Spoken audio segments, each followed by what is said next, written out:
शिवसेनेमुळे आलेले आहेत। एकनाथ शिंदे आणि त्यांच्या कुटुंबियांना, त्यांच्याबरोबरच्या 40 बेईमान लोकांना होण्याचे दिवस आलेले आहेत, ज्यात त्यांना आमदारक्या, खासदारक्या, मंत्रिपद आणि त्या माध्यमातून संपत्ती गोळा केलेली आहे।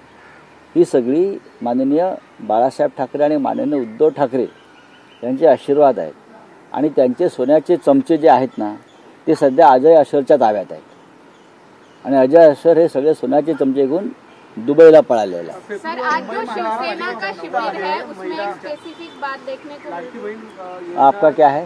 सर, एक मराठी सर, लाडकी बहीण महानगरपालिकेच्या 90,000 कोटींच्या ठेवींपैकी 10,000 कोटींच्या ठेवी सरकारने मोडलेल्या आहेत, त्यामुळे अर्थव्यवस्थेवर ताण आलेला आहे।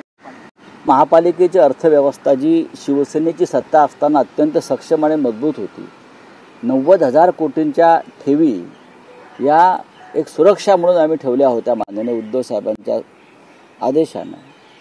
पण 4 वर्षापासून निवडणुका नाहीत, प्रशासकीय कारभार आहे आणि त्या 90,000 कोटींच्या ठेवीवर प्रधानमंत्री मोदींपासून ते देवेंद्र फडणवीस, एकनाथ शिंदे या सगळ्यांचा डोळा आहे। हा जनतेच्या कराचा पैसा आहे। हा राज्याच्या नव्हे तर मुंबई शहराच्या सुरक्षेसाठी ठेवला होता। त्या ठेवी मोडून तुम्ही जर कारभार करत असाल तर याचा अर्थ तुमचं आर्थिक नियोजन पूर्ण कोलमडलेलं आहे आणि मुंबईची अवस्था अत्यंत बकाल आणि बिकट झालेली आहे। बोलिए सर, आज जो शिवसेना का शिविर है, आपने जो ट्वीट